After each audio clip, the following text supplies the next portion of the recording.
Bueno,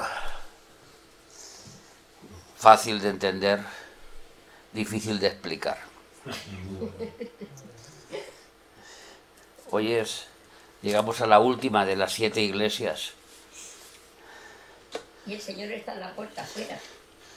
Si alguna vez alguien les pregunta a ustedes, ¿Jesús nunca escribió un libro?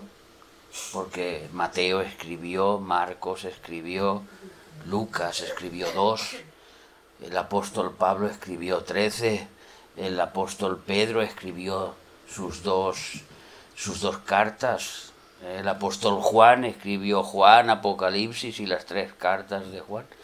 Y si a ustedes les preguntaran, ¿y el Señor Jesús no escribió ninguna carta?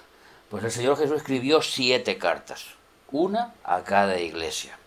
Lo que pasa es que no lo hizo con su puño y letra, sino que le dijo a Juan, escribe lo que yo te voy a dictar.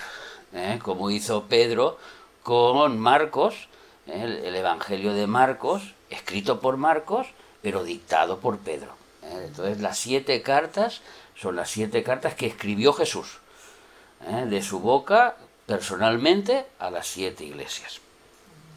Estas 7 cartas que el Señor escribió, las escribió con palabras muy duras, con palabras muy rectas, y muchos no aceptaban el libro del Apocalipsis como un libro inspirado por Dios durante mucho tiempo, porque las palabras que escritas están en el Apocalipsis son palabras muy duras para la iglesia.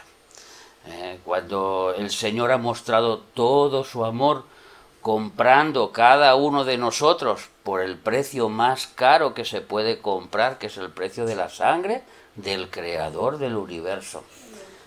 Sin embargo, sus palabras son muy duras. A 5 de las 7 iglesias les dice que se arrepientan. ¿Os acordáis de la primera, de Éfeso? Arrepiéntete porque has perdido tu primer amor. Trabajas, tienes discernimiento, haces todo lo que haces, pero si lo haces sin amor, es como si no hicieras nada. Nos encontramos el mensaje de la segunda iglesia, la iglesia de Esmirna, la iglesia perseguida. La iglesia Esmirna significa cuando una cosa está exprimida, está triturada.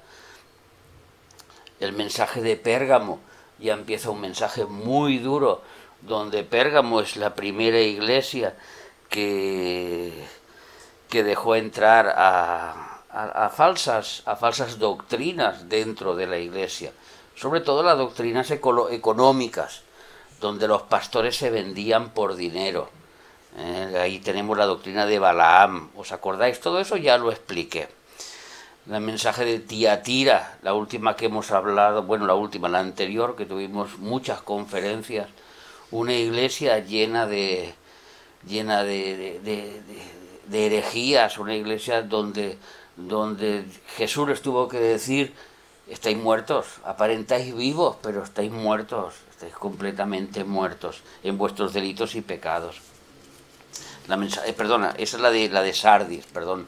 La de Tiatira era la que hablaba de esa iglesia donde se dejaba guiar por las profetisas, donde se dejaba guiar por lo que dicen los otros hermanos moviendo, donde el pastor no es el que lleva al rebaño, sino que va dirigido por las personas, ese espíritu de Jezabel introducido en la iglesia. Perdón, la de Sardis es la que os he comentado. La de Filadelfia, la mejor iglesia de todas, la iglesia fiel, la iglesia que aunque no sabía mucho, pero le dice retén lo que sabes y llega hasta el fin, y el que permanece hasta el fin será salvo. Pero aquí nos vamos a encontrar con una iglesia que podríamos decir que es la iglesia de hoy en día, donde el mensaje central de esta iglesia es una iglesia donde no está Jesús. Se podría decir así. Sabemos que Jesús es el centro de la iglesia, pero en la iglesia de la Odisea Él no está. Es una reunión donde la gente se convirtió, donde la gente apostató, donde la gente está preparada para otras cosas y no para dar el culto al Señor y para llevar una vida conforme al Señor le gusta, y el Señor Jesús está fuera de la iglesia. La iglesia no le interesa que Jesús esté dentro de la iglesia. Esto lo sabemos porque la frase es muy fuerte. He aquí, yo estoy a la puerta. Él está a la puerta, fuera, esperando que alguien abra su corazón para que entre a morar. Esto no es un mensaje a los inconversos. Esto es un mensaje a la iglesia de Laodicea, a todos los miembros de la iglesia de Laodicea. Aquí no hay unos poquitos que le salvan. Aquí no hay unos cuantos que estaban viviendo, no. Aquí estaban todos perdidos y muy, muy perdidos. Vamos a ver por qué estaban perdidos, cuáles fueron las causas por las que ellos cayeron en esta condición y cómo el Señor Jesús les dice que se arrepientan, que se tienen que arrepentir, porque si no, sin Jesús no se llega a ningún lado. Está claro que quien tiene a Jesús tiene la vida, pero quien no tiene a Jesús, pues lo que tiene es la muerte, la destrucción. Y Jesús está hablando claramente, que no habla de la economía física y que no la compara la economía física con la economía espiritual. No es lo mismo el bienestar físico que el bienestar espiritual. Como he dicho, el mensaje de la Odisea es la iglesia de Jesucristo sin Jesucristo. La Odisea.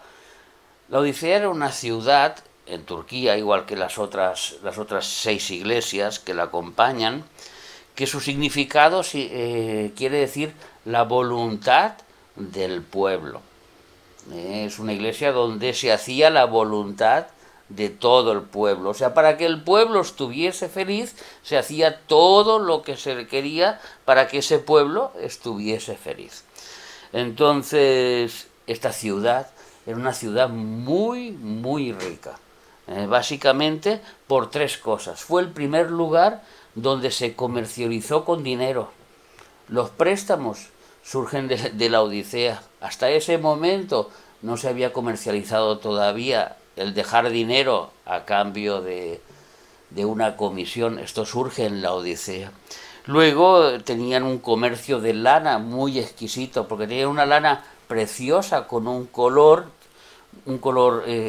morado, que es única en el mundo, y entonces la lana de la Odisea era muy, muy valiosa, y entonces el comercio era grandioso que había en la Odisea. Y por último, era un gran centro médico. Fueron los que inventaron el colirio para los ojos. Eso es en la Odisea.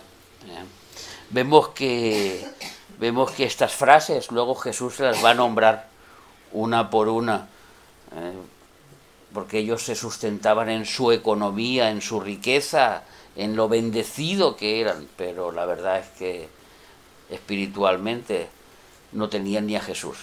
Eso era la iglesia de la Odisea.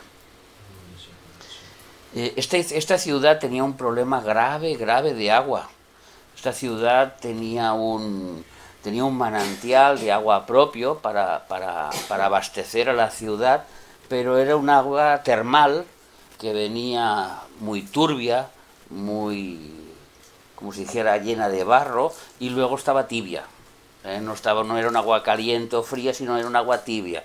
Y normalmente, cuando uno no estaba acostumbrado a beberla y venía un visitante, todos vomitaban el agua porque el sabor era malo y, para colmo, medio caliente. Un sabor que no gusta. Por eso Jesús lo primero que le dice a esta iglesia es que ustedes están tibios. Como esa agua, como ese agua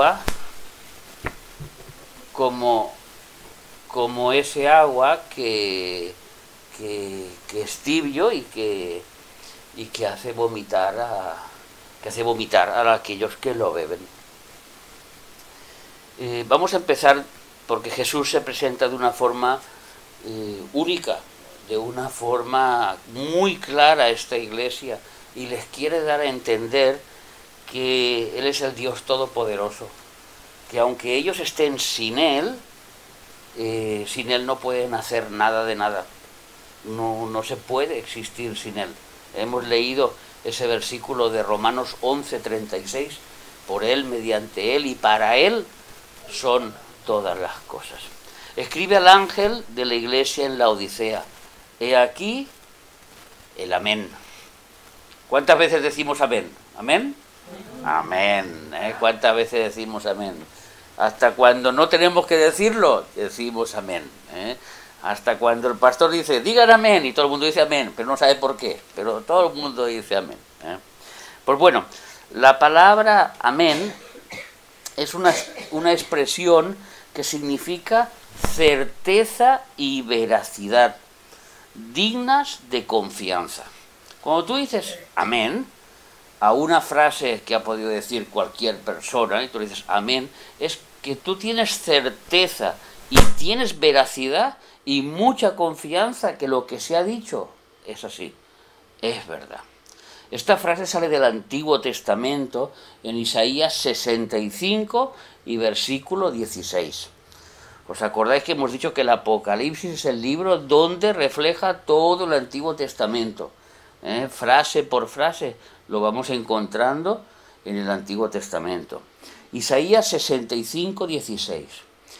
Aquí se tradujo de otra manera, pero yo lo voy a leer para que ustedes lo puedan entender. El que se bendijere en la tierra en el Dios del amén, se bendecirá. Y el que jurare en la tierra por el Dios del amén, jurará. Porque las angustias primeras serán olvidadas y serán cubiertas de mis ojos. Por 2 veces se tradujo verdad a la palabra amén en el Antiguo Testamento. El Dios del amén, el Dios de verdad.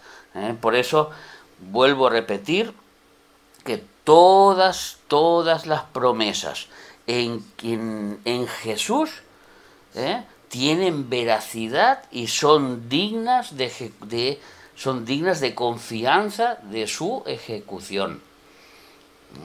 Es del Dios del amén, el Dios de la verdad. Y Jesús se presenta como ese Dios.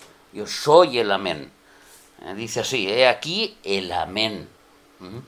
Esto nos tiene que recordar una cita en 2 de Corintios, capítulo 1 y versículo 20.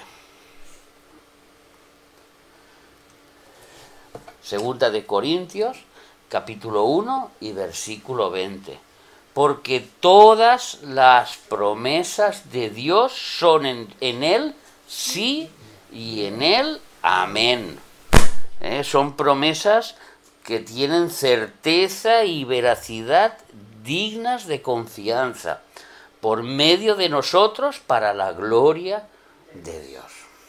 Y ahora vamos a recordar unas cuantas promesas que el Señor ha hecho a la iglesia y que esta iglesia de Laodicea se había olvidado.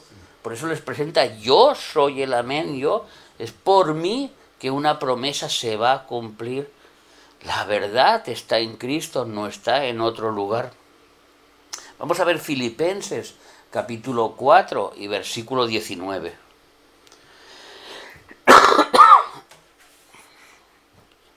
Mi Dios, pues, suplirá todo lo que os falta conforme a sus riquezas en gloria en Cristo Jesús. ¿Qué nos puede faltar si tenemos a Cristo? Según esta promesa.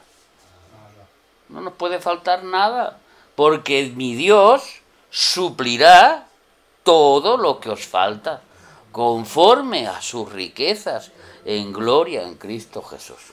Esto es una promesa que todos tenemos que decir sí y amén. Amén. Es verdad esa promesa y es digna de confianza y creemos que esto es así. Amén. Así tenemos otra promesa, Isaías 41:10. Estas son promesas importantes que podemos encontrar en la Biblia, muchísimas promesas que en un momento de debilidad, en un momento en que nos encontremos pues un poquito débiles espiritualmente, nos fortalecen la fe. porque sabemos que son para nosotros, escribió para nosotros. No temas, porque yo estoy contigo. No desmayes, porque yo soy tu Dios, que te esfuerzo. Siempre te ayudaré, siempre te sustentaré con la diestra de mi justicia. ¿Hay alguna palabra más bonita que Dios nos pueda nombrar? El sí, el amén, en que sus promesas son verdad. Vamos a ver otra promesa preciosa. Mateo capítulo 11, versículo del 28 al 29. Todas estas promesas era lo que la iglesia de Laodicea se estaba perdiendo. No tenían en cuenta.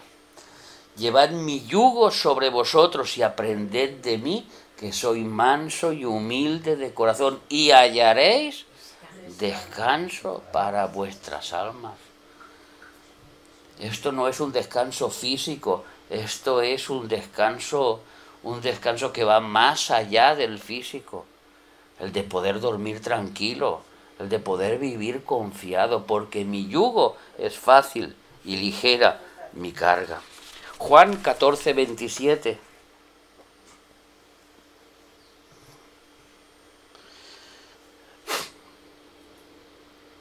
Vamos a hablar una promesa más y ya está, hay muchísimas en la Biblia, pero es bonito de vez en cuando recordar las cosas buenas que Jesús tiene para nosotros. La paz os dejo, mi paz os doy. Yo no os la doy como el mundo la da. No se turbe vuestro corazón, ni tenga miedo.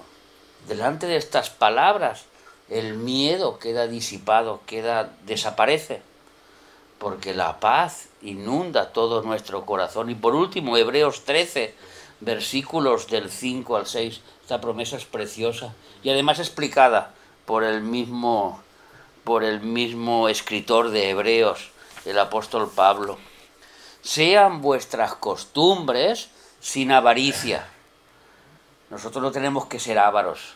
Nosotros no tenemos que querer recaudarlo todo. ¿Por qué? Dice, contentos con lo que tenéis ahora, porque Él dijo, no te desampararé, ni te dejaré. El versículo 6.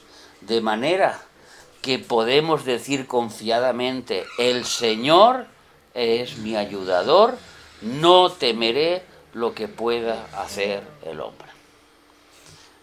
Aquí, en este versículo 6, el apóstol está explicando esas palabras que había dicho en el versículo 5. De manera que podemos decir confiadamente, el Señor es mi ayudador, no temeré lo que me pueda hacer el hombre. Amén. ¿Veis cómo el amén? Este es el amén, el verdadero, el que nosotros tenemos la certeza y la veracidad que son dignas de confianza.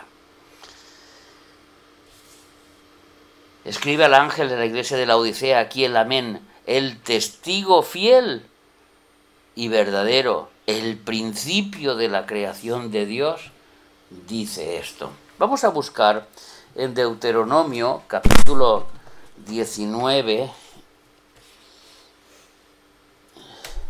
y versículo 15, algo muy importante que estableció Dios en la ley. En Deuteronomio es la segunda ley escrita. Deuteronomio significa la segunda ley. Cuando se levantare falso testigo contra alguno para testificar contra él, entonces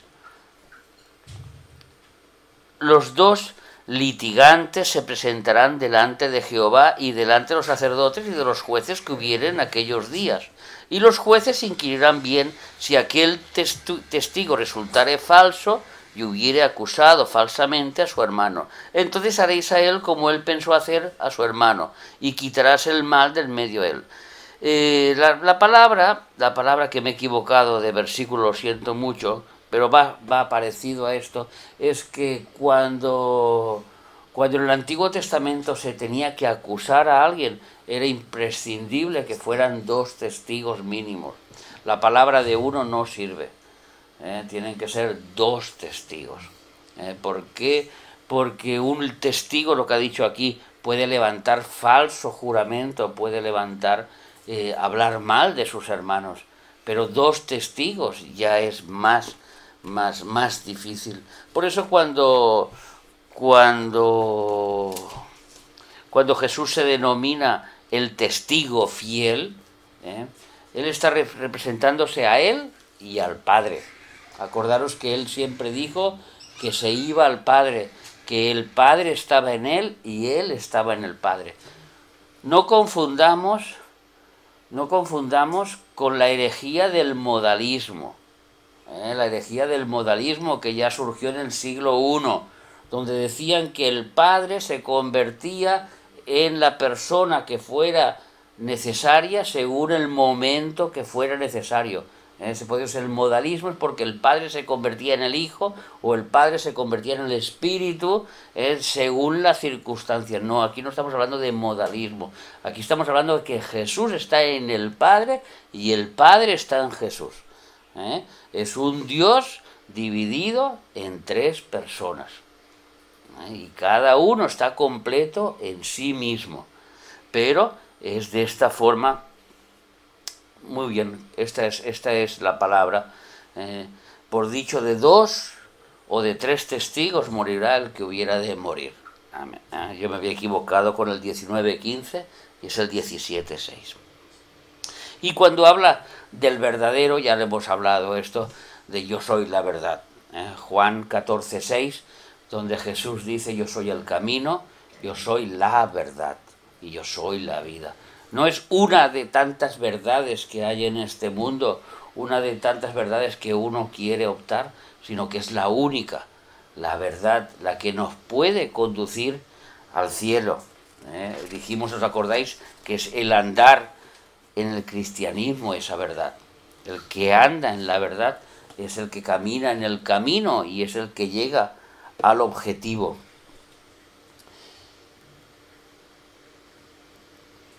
De este versículo que acabamos de leer, este versículo 14, surgieron muchas herejías, sobre todo en el siglo XVIII.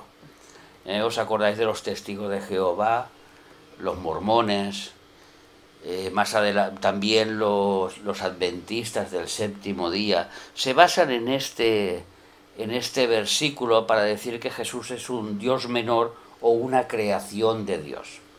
Porque dice, el principio de la creación de Dios dice esto. Entonces se basan en que Jesús es un Dios, es un ser creado por Dios y por lo tanto inferior al Creador. Por eso los testigos consideran un Dios menor, por eso los mormones también lo consideran un Dios menor y los adventistas lo consideran un ángel. Pero en ninguno de estos casos la persona de Jesús siempre ha sido la más atacada desde el momento que llegó. El diablo se centró en cambiar la perspectiva veraz de quién es Jesús. ¿Por qué? Porque cambiando a Jesús, cambiamos la fe, cambiamos el contenido de la fe y no podemos llegar a la salvación. Si yo tengo fe en otro Jesús que no sea el que murió verdaderamente en la cruz del Calvario, pues yo tengo mucha fe, pero si mi fe está equivocada, por mucho que yo llore o que salte o que brinque, pues cuando iré a entrar resulta que me equivoqué de llave. Yo no cogí la llave adecuada que abría la puerta de la salvación, sino que había cogido otra llave, otro Jesús. Entonces el diablo se centró mucho desde el primer siglo en enfatizar que Jesús no era Dios, sino que era una creación de Dios. En la iglesia de la Odisea básicamente pecaba también de esto, por eso Jesús se presenta como el principio de la creación. Pero si lo leemos bien, el principio no sea que Él sea el primero que fue creado, sino que en Él ha sido creado todas las cosas, que es la idea que nos muestra la Biblia completamente. Porque por Él hemos leído, mediante Él y para Él son creadas todas las cosas. O sea, todo es creado por Jesús, para Él y mediante Él. Entonces no es que Él fuera el principio de la creación, sino que es el principal de la precreación, podríamos decirlo así. En otras Biblias, este principio se tradujo por el origen. En otras Biblias, en otras traducciones, dicen el origen de la creación. O sea, en Jesús surge el origen de la creación.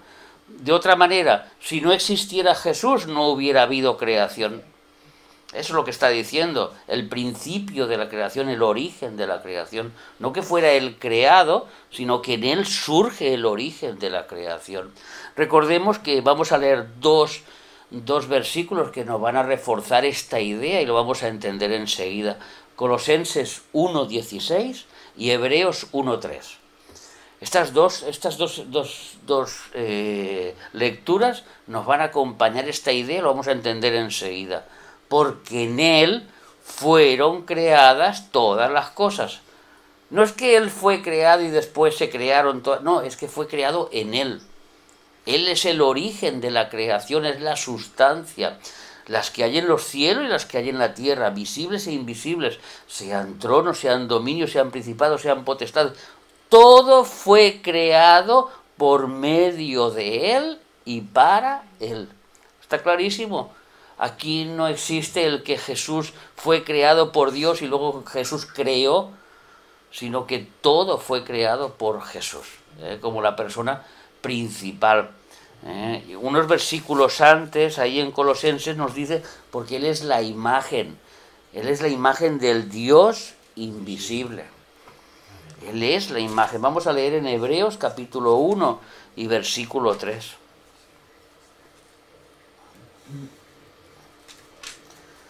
Esto lo hemos repetido muchas veces, pero es que son cosas tan importantes que tenemos que tenerlo grabado en el cerebro. El cual, siendo el resplandor de su gloria y la imagen misma de su sustancia. Mirad, la palabra sustancia nos dice de qué está compuesto cada uno. Si nosotros estamos hechos de carne, nuestros hijos serán hechos de carne, son de la misma sustancia, no son creados, es que tienen la misma sustancia. Y Jesús tiene la misma sustancia que Dios. No es que sea creado, es que es Dios, de la misma naturaleza. Y dice, y quien sustenta todas las cosas con la palabra de su poder, habiendo efectuado la purificación de nuestros pecados por medio de sí mismo, y se sentó a la diestra de la majestad en las alturas. Tenemos que entender bien el concepto de Jesús. Jesús es el Dios visible del Dios invisible, es la forma visible. Mira, vuelve a poner por favor Colosenses, y te voy a decir el versículo en el capítulo 1 y el versículo 15. Este versículo es muy importante que lo entendamos, hermanos.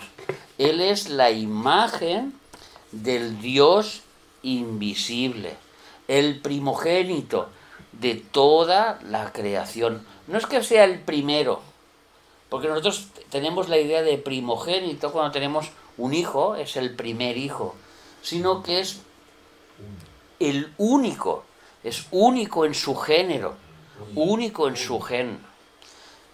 Yo siempre lo he explicado de la siguiente manera. Cuando Dios decidió que había que crear, tenía que existir Jesús. Si Jesús no hubiera existido, no se podía haber una creación. ¿Por qué? Porque Él es la imagen del Dios. Dice, nadie viene al Padre si no es por mí.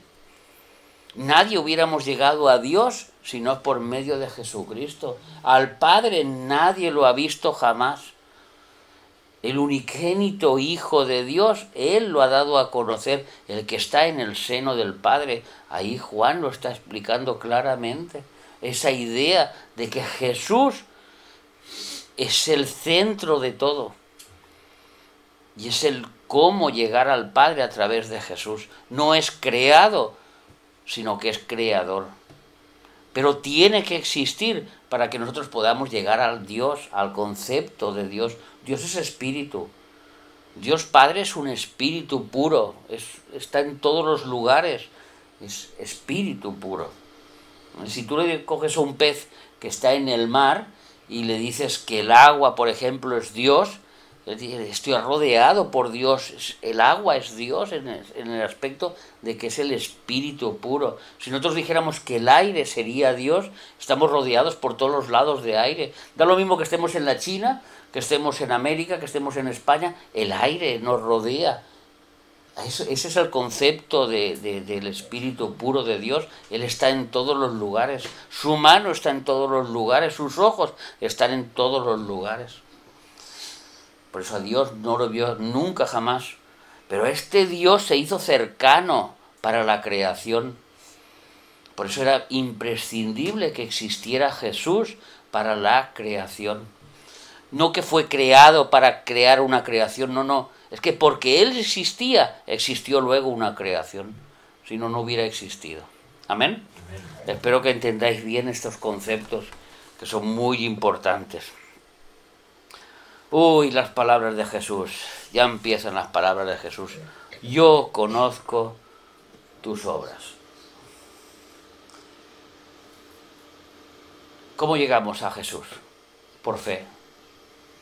¿Cómo llegamos a nacer de nuevo? Por fe. Porque de tal manera amó Dios al mundo que dio a su Hijo unigénito para que todo aquel que cree no se pierda, mas tenga vida eterna. Todo es por fe. Pero aquí Jesús no les dice dónde está vuestra fe. Aquí les dice, como a todas las iglesias, como a todos de nosotros, ¿dónde están tus obras? Yo conozco tus obras desde que te levantas por la mañana. ¿Te llamas cristiano? ¿Dónde están tus obras de cristiano? ¿Haces todas las cosas que tienes que hacer como cristiano? En este caso, a ellos les dice, yo conozco tus obras, que ni eres frío, ni eres caliente. O sea, ni estás en Pamplona, ni estás en Benicarló, por decir algo, por decir dos pueblos. Ni estás aquí, ni estás allá. Ni estás en el mundo, ni estás en la iglesia. Ni estás en un lugar, ni estás en el otro. Si fuera frío,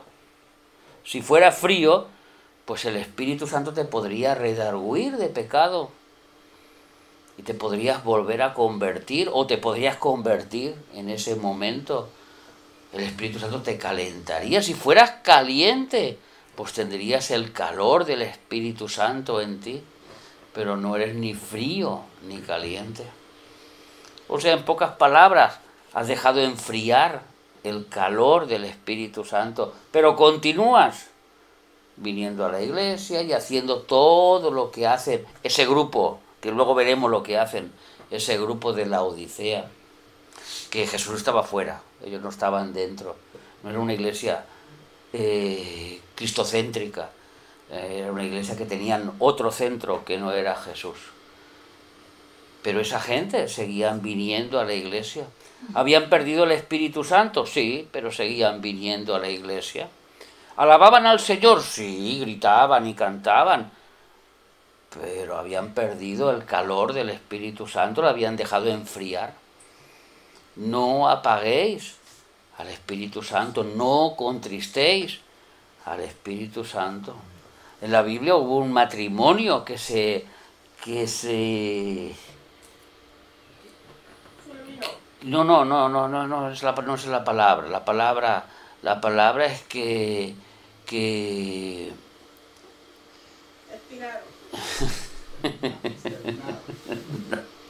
no. La palabra es que se atrevieron a mentir al Espíritu Santo. Ananías y Zafira se atrevieron a mentir a la iglesia. Ellos tenían una casa. En aquella época, cuando uno se convertía, los que querían, era libre, eso también lo dice la Biblia, era libre, no era obligado, así lo explica el apóstol Pedro después. Los que querían, pues vendían las casas y daban el dinero para los pobres y lo tenían todo en común. Pero estos decidieron mentir al Espíritu Santo. Vendieron la casa y dieron el dinero que ellos quisieron. Pero engañaron a la iglesia, haciendo creer que todo lo que habían dado era lo que habían recibido. Cuando no tenían que hacer eso, simplemente vamos a dar esta ofrenda para la iglesia, no hace falta mentir. Simplemente ellos quisieron entender, a la iglesia les quisieron dar a entender que nosotros vamos a dar esta cantidad que es todo lo que recibimos. Y resulta que habían guardado la mitad a escondidas, como si no lo hubiera sabido, como si el Espíritu no lo supiera. Y cayeron fulminados y cayeron muertos. Porque con el Espíritu Santo no se juega. Y con la iglesia tampoco se juega. Y Jesús les está diciendo esto: ni eres frío, ni eres caliente, eres tibio. Por tal te vomitaré de mi boca. Son palabras muy tremendas para un cristiano. No es para alguien del mundo, ¿eh? Aquí no se está hablando aquel que está en la discoteca, que un día vino a la iglesia y escuchó un día el evangelio y dijo, a mí no me interesa, y volvió a su discoteca. No, aquí está hablando de aquel que hizo una confesión de fe, que empezó a seguir a Cristo, pero que luego empezó con la palabra que voy a decir ahora, que es la iglesia de los últimos tiempos, apostató. Se desvió, cambió el rumbo y no llegó al final, como nos dice Hebreos, como hemos hablado tantas y tantas veces. Son palabras muy duras de Jesús. Yo conozco tus obras. Tú puedes decir que tienes mucha fe, pero tus obras dicen que es una persona tibia, que has perdido el calor, que te has desenfocado, que estás siguiendo otras cosas y por lo tanto yo no te puedo calentar. Yo no te puedo calentar. O sea que la única opción que tiene Jesús es vomitarlo de la boca. Por eso luego la frase tan fuerte, he aquí, yo estoy a la puerta. Una iglesia donde Jesús está fuera. Porque tú dices, yo soy rico y me he enriquecido y de ninguna cosa tengo necesidad. Todos conocemos cuántas iglesias hoy en día. No hace falta decir nombres, no hace falta hacer comparaciones. Iglesias que se creen las benditas del Señor, las benditas de Jehová. Las iglesias benditas porque tienen un piano de cola, porque tienen unos instrumentos y tienen un equipo de música, porque tienen unos anfiteatros que casi están bañados en oro, porque multitudes acuden a esa iglesia cada domingo. Muchos van a cantar, a bailar, a danzar y hacer todo lo que tienen que hacer a esa iglesia. Muchos no paran de orarle al Espíritu Santo y llamar al Espíritu Santo y se olvidan que Jesús está a la puerta. Se creen ricos, se creen que porque son bendecidos económicamente, Dios está a su favor. Pero Jesús nos mostró una parábola para que nosotros aprendamos que el dinero no lo es todo. Y que tener dinero no significa que eres un bendito de Jehová. Y esta palabra, bendito de Jehová, era una palabra que entendían bien el pueblo de Israel. Los benditos de Jehová eran los que eran prósperos, los que les iba bien porque eran bendecidos por Jehová. Había un rico y había un pobrecito llamado Lázaro, ¿os acordáis, no? Sí. Y el rico hacía sus ofrendas, y el rico iba al templo, y el rico hacía todo lo que tenía que hacer. ¿Y dónde acabó? En el infierno. Y él se creía que era un bendito de Jehová junto con sus hermanos y junto con su padre. ¿Por qué? Porque era bendecido, porque era rico. El otro, el pobre Lázaro, para él era un miserable. no era alguien que tenía que él tener compasión, mientras que la ley de Jehová dice que tenía que tener compasión de los pobres, tenía que cuidar de los pobres, y si Dios le enviaba a ese pobre, era para que cuidara de él, no para que no le diera ni siquiera las migajas a comer que le caían de su mesa, como más adelante le dijo Lázaro. Entonces vemos que este concepto de rico con bendecido es un concepto que ya viene del Antiguo Testamento, es un concepto que ya lo dijo Jesús en aquella parábola, y es un concepto que les vuelve a decir a ellos, pero a ellos se los dice un poquito más fuerte. Y no sabes que tú eres un desventurado, un miserable, un pobre, un ciego, y estás desnudo. Podemos ir a templos donde hay 4.000 personas, todas cantando, todas con traje, todas de maravilla, alabando al Señor, con sus shows, con sus presentaciones, con sus apostolados, con sus profetas, y Jesús está a la puerta. Y Jesús está a la puerta. Esta es la iglesia del siglo XXI. Jesús está a la puerta. El centro de la iglesia, ¿quién es? Jesús. Donde están 2 o 3 reunidos, ahí está Jesús. Implícito está el Espíritu Santo. Implícito, porque donde está Jesús está el Espíritu y está el Padre. Y donde está el Espíritu está el Padre y está el Hijo. Pero el centro es Jesús. Y cuando se pierde ese centro, empieza a desviarse. Y empiezan a hacerse campañas de cómo tenemos que evangelizar mejor y cómo tenemos que llenar mejor las iglesias. Y tenemos que buscar métodos para que la iglesia sea más próspera y funcione mejor, y así llegaremos a más gente. Y tenemos que buscar sistemas para que todo esté bien y para que se conviertan muchas almas y para que seamos un gran grupo. Esto es la iglesia de la Odisea. La iglesia del Señor, dice Hechos de los Apóstoles, que el Señor añadía cada día los que tenían que ser salvos. No lo hacían las personas, lo hacía el Señor. Las personas hablamos, testificamos con nuestras vidas, hablamos la palabra del Señor, pero la conversión es única del Señor. Acordaros que Jesús dijo que Él se manifestará y manifestará al Padre a quien Él quiera manifestarse.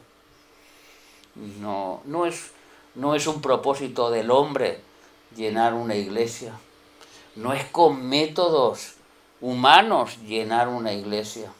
No es con métodos de economía ser un bendito del Señor. Todo esto está aquí explicado. Eres un miserable. Las palabras son muy duras de Jesús a la iglesia de la Odisea. Es la última. Ya no les va a hablar más a la iglesia. Las últimas palabras que le está diciendo a Jesús a la iglesia es esta: ten cuidado, no vaya a ser que yo esté a la puerta y tú te creas que yo estoy dentro. Porque si yo estoy a la puerta, imaginaos dónde vais todos. Y os creéis que estáis alabando al Señor Jesús. La iglesia, el centro, es Jesús. Donde está Jesús hay libertad, porque está el Espíritu de Jesús, que es el Espíritu Santo. Cuando alabamos a Jesús, alabamos al Padre, porque está Jesús aquí. Pero para acordaros que todo el Padre, toda la gloria, se la dio al Hijo, porque el Hijo se la ganó. Esto es el concepto bíblico del Padre, del Hijo y del Espíritu Santo en la iglesia, y es importante no perderlo. Más vale 4 alabando a Jesús que 10.000 que no saben a quién alaban. Por mucho que lloren, que gritan, que sientan, que hagan lo que quieran, da lo mismo. Si Jesús está a la puerta. Esta iglesia estaba Jesús a la puerta. Ellos habían apostatado completamente de la fe. Y ahora les dice cómo pueden volver otra vez? ¿Cómo pueden poner a Jesús otra vez en el centro de sus vidas? ¿Cómo puede esta iglesia reconducirse y volver a llegar a ser una iglesia cristocéntrica? Y no les dice, es que ahora tienes que tener mucha fe en Jesús. No. Por tanto, yo te aconsejo, míralo cómo les llama, les habla Jesús, le está diciendo, yo te aconsejo, como un consejo de un amigo, haz esto, porque si no vas a ir por mal camino. Por tanto, yo te aconsejo que de mí compres oro refinado. ¿Qué es el oro? El oro es la realeza que tiene Jesús, la deidad que tiene Jesús.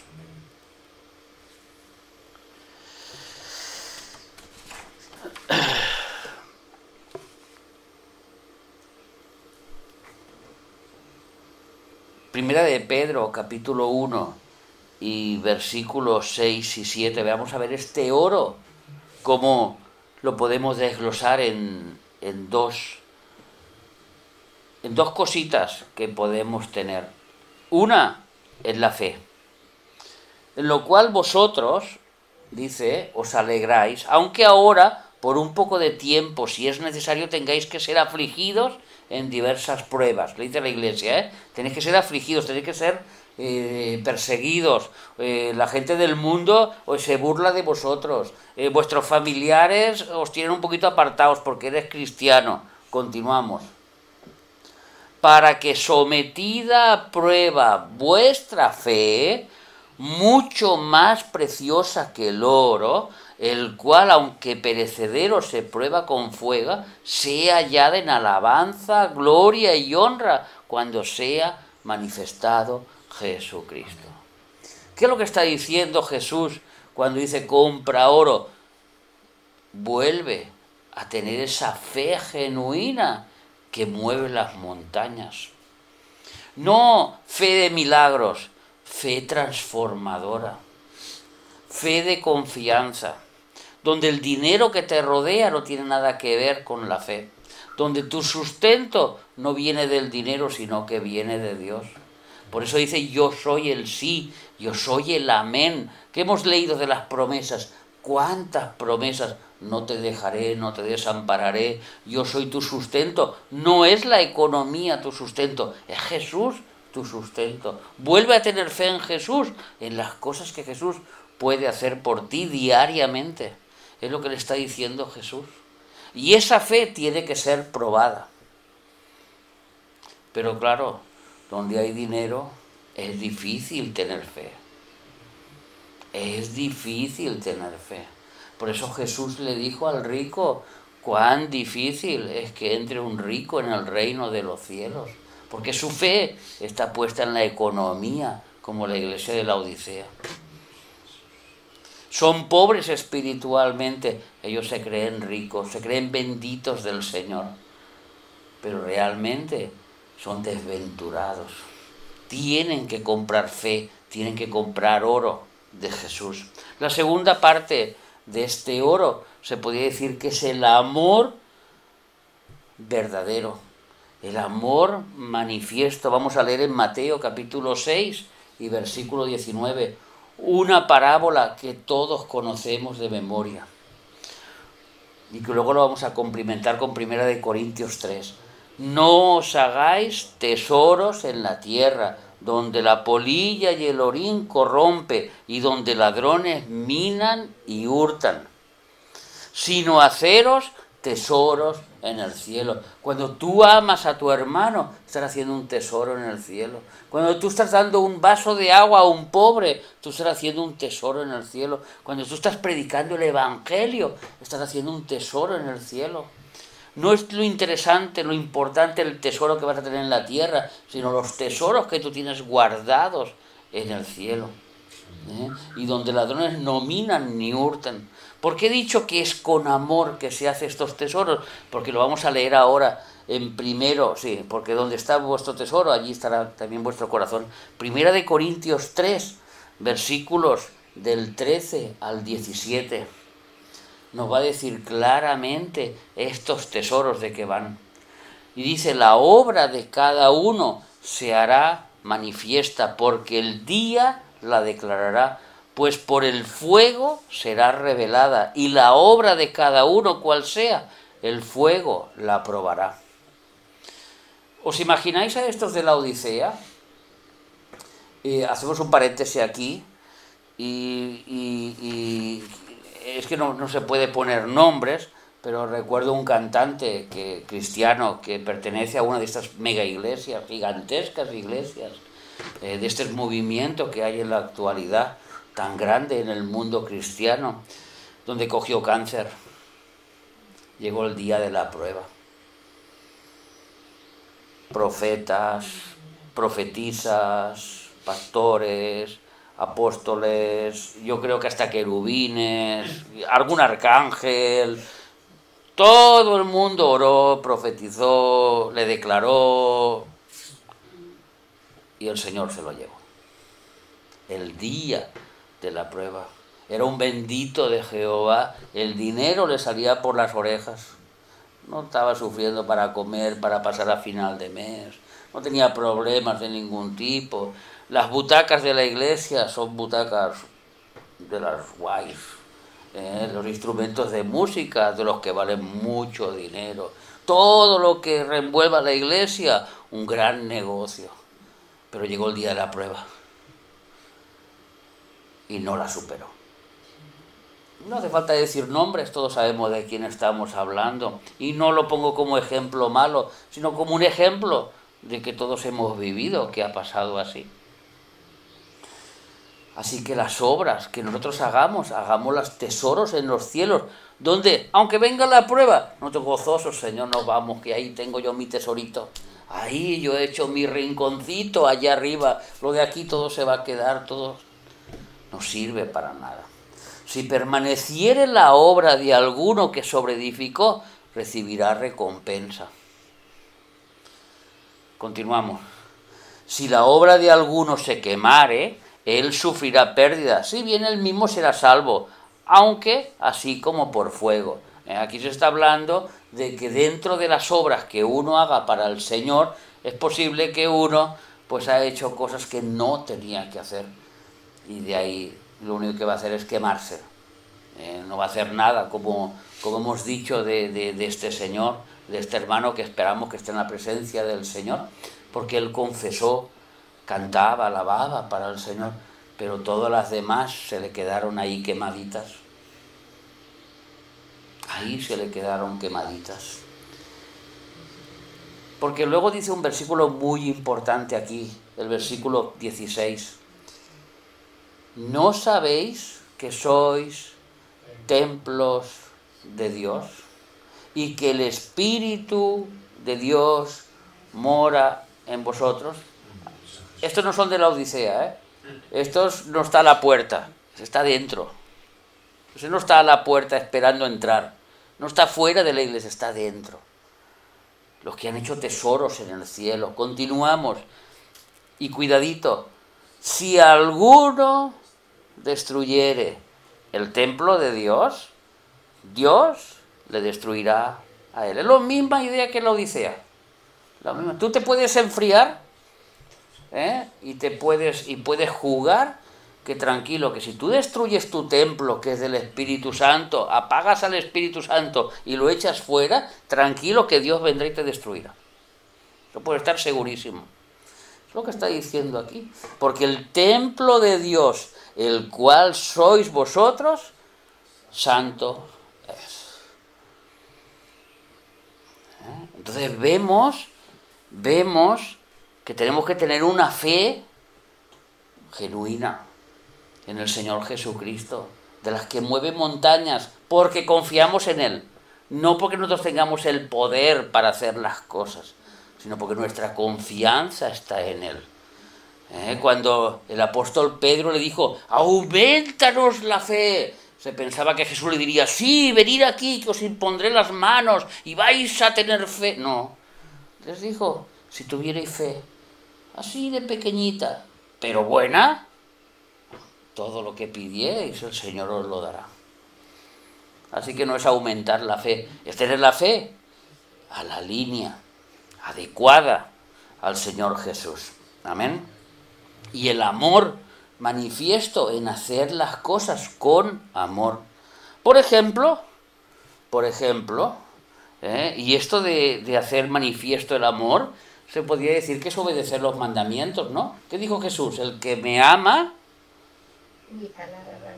mi palabra guardará. El que ama a mi Padre, la palabra de mi Padre guarda, obedece los mandamientos. El amor se demuestra obedeciendo los mandamientos. Yo he puesto aquí unos cuantos que son diferentes, por no poner siempre el de la pinza, porque ya mi hermanita pobrecita, vamos a cambiar un poquito el de la pinza. Pero palabras muy, muy concretas para una iglesia. La fidelidad del matrimonio, para los matrimonios. La fidelidad del matrimonio es obediencia, es hacerte una perlita en el cielo.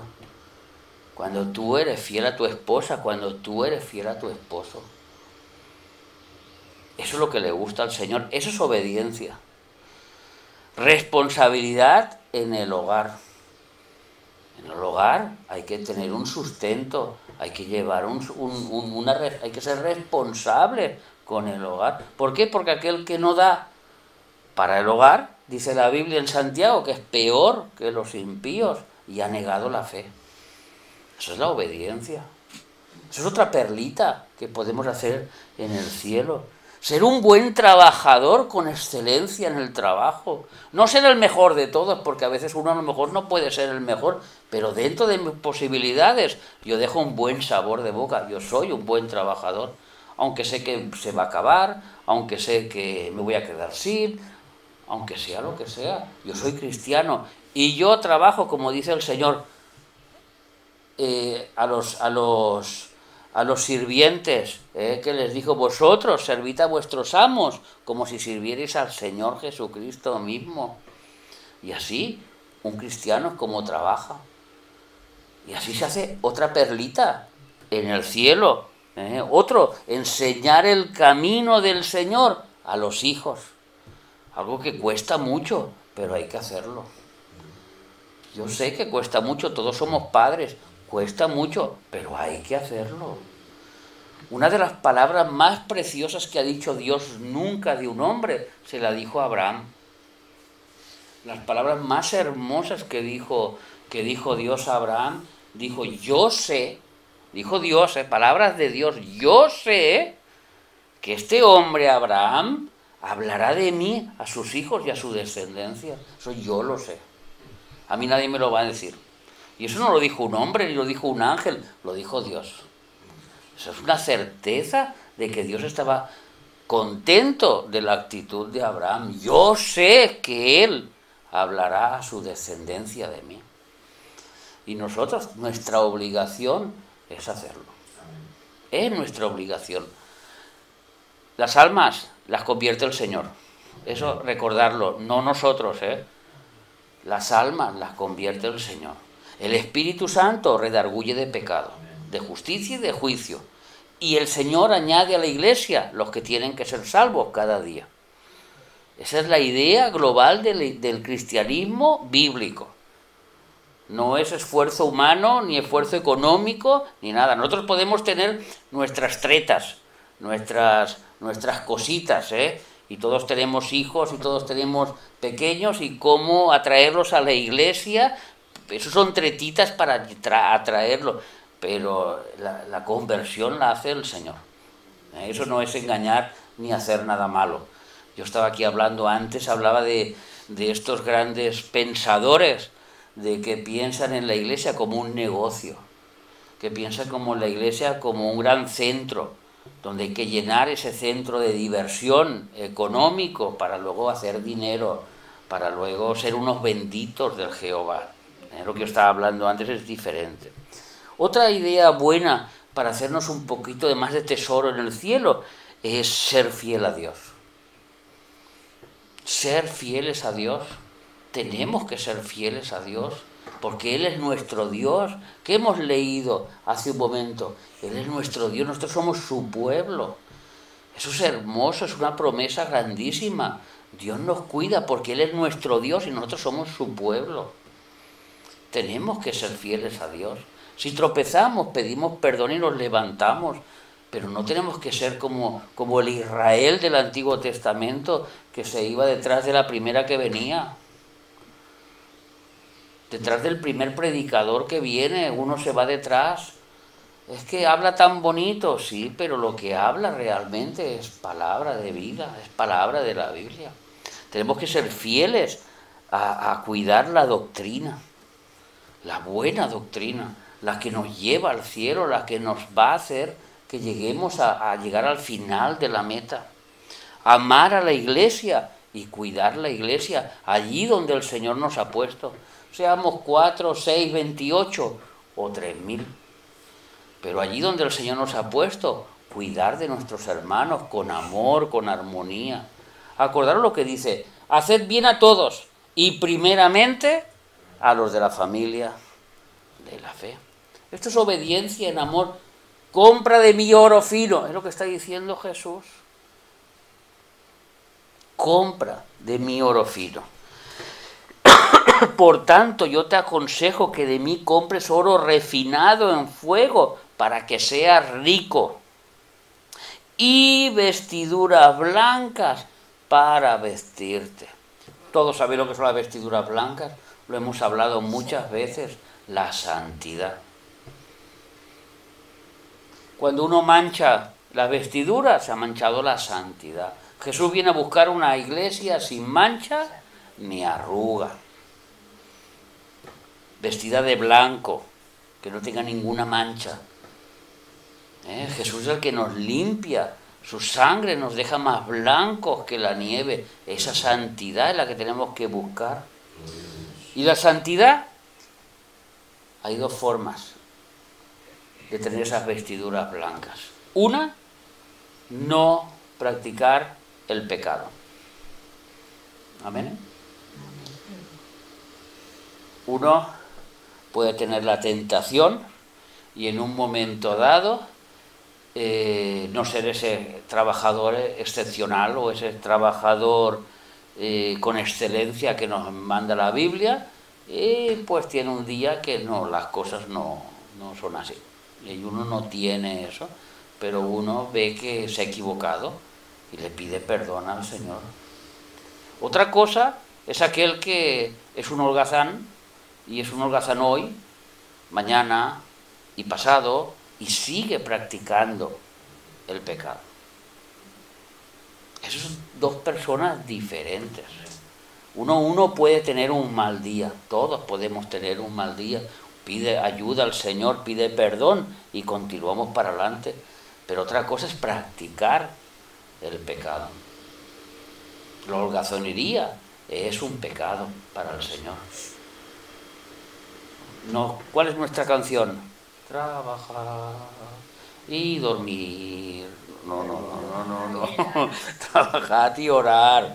No de dormir, trabajad. Trabajad, esa es la palabra del Señor. Mi padre trabaja y yo trabajo. No hace falta picar piedra para trabajar, simplemente hacer las cosas que nos tocan hacer. Nada más. Entonces, no practicar el pecado. Y por último, apartarse del pecado.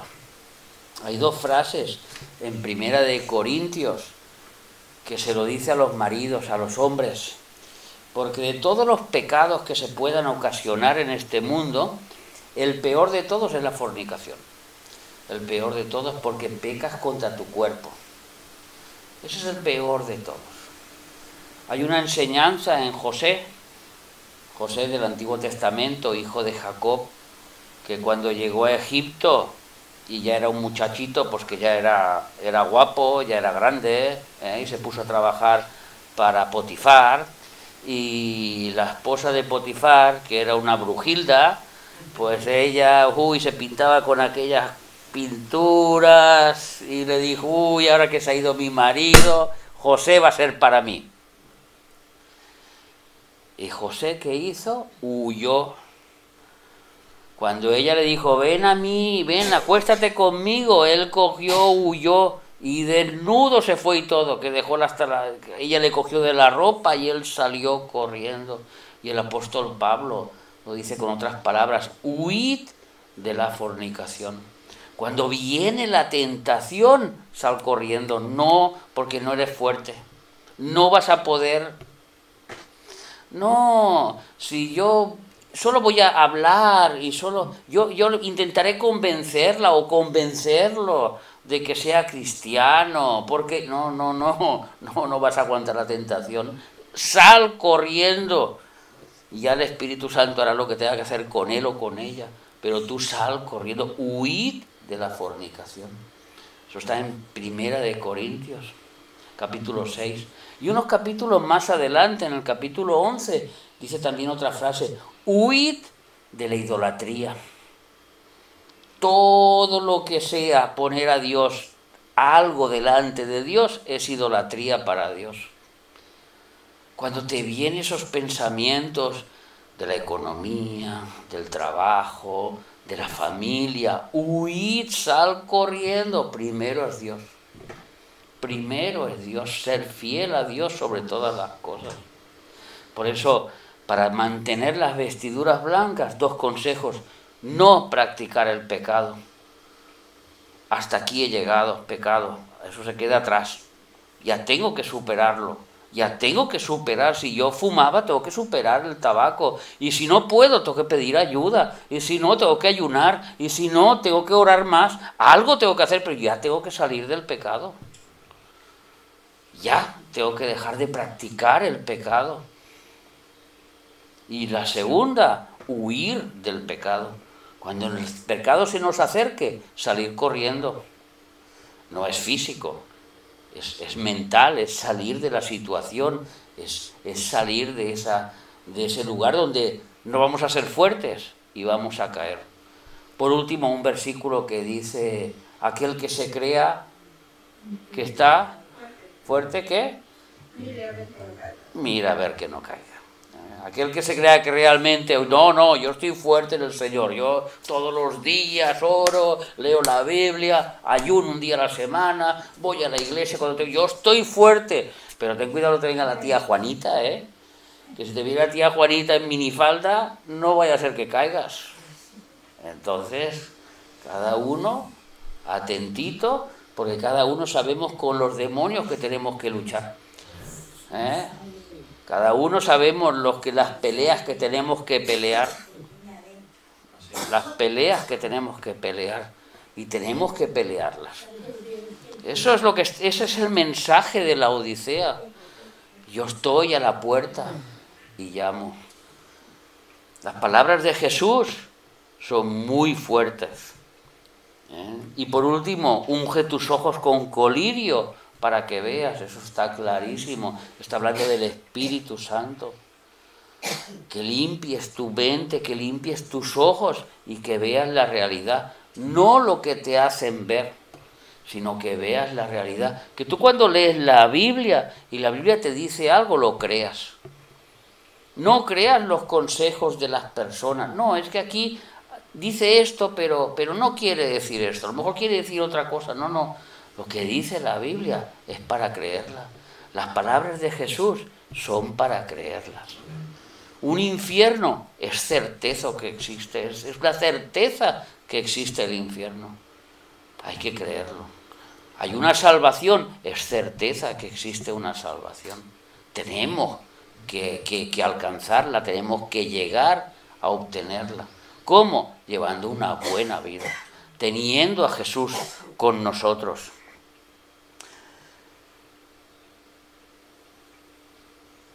Para que seas rico y vestido de blanca, para vestirte y que no se descubra la vergüenza de tu desnudez, y unge tus ojos con colirio para que veas. Yo reprendo y castigo a todos los que amo. Sé celoso y arrepiéntete, le dice a la iglesia. Todavía Dios, el amor de Dios está ahí. Todavía Jesús está ahí pidiéndole que se arrepientan. He aquí, yo estoy a la puerta y llamo. Si alguno, está hablando las iglesias del siglo XXI, si alguno oye mi voz, a ver cuántos van a escuchar mi voz. ¿Cuántos se cree que se van a ir en el arrebatamiento? Y el susto es que muchas iglesias se van a quedar enteritas, que no se va a ir ni uno. Y otras desaparecerá el más tonto del grupo, justo aquel, el santurrón, el que no hacía nada, justo es el que se llevó el Señor, el tonto del grupito. Aquí yo estoy a la puerta y llamo. Si alguno oye mi voz y abre las puertas, entraré en él y cenaré con él y él conmigo, el que venciere. Y con esto ya acabamos el final de las 7 iglesias, los vencedores. Hay una batalla diaria, hay una batalla diaria. Cuando tú tienes que orar, hay una batalla en tu mente diaria. 1000 cosas vienen a estorbar tu mente. Cuando tú vas a leer la Biblia, hay una batalla diaria. 1000 cosas hay antes que leer la Biblia. Es una batalla contra el pecado, es una batalla contra nuestra carne, es una batalla contra nuestros deseos. Si alguien quiere leer Gálatas capítulo 5 esta noche, que lo lea y verá la batalla que hay entre el bien y el mal dentro de cada uno. Esa batalla de Gálatas 5, a ver quién vence, si el espíritu o la carne. Ahí no habla de demonios, ahí no habla de diablos, ahí habla de ti como persona. Gálatas capítulo 5, leerlo esta noche y veréis. El que venciere, le daré que se siente conmigo en mi trono, así como yo he vencido. Que él no tuvo una pelea cuando estuvo en la cruz, que él no tuvo que luchar contra sí mismo. ¿Qué le decía su carne? Anda y manda a los ángeles que los destruyan a todos, que tú tienes todo el poder para hacerlo. Sin embargo, él en su pelea llegó a la culminación de la obediencia que Dios le había pedido. Así como yo he vencido y me he sentado con mi Padre en su trono. Si hoy, versículo 22, si hoy tú tienes oídos, oye lo que el Espíritu te dice. Porque Jesús, mira lo que hizo con el libro, lo cerró y ya no habló más. Ya les dijo todo lo que les tenía que decir. Sigue con tus músicas, sigue con tus bailes, sigue como tú sigues, yo sigo a la puerta. Pero si hoy tú escuchas la voz del Señor, hoy es día de salvación y de arrepentimiento. Amén. Amén.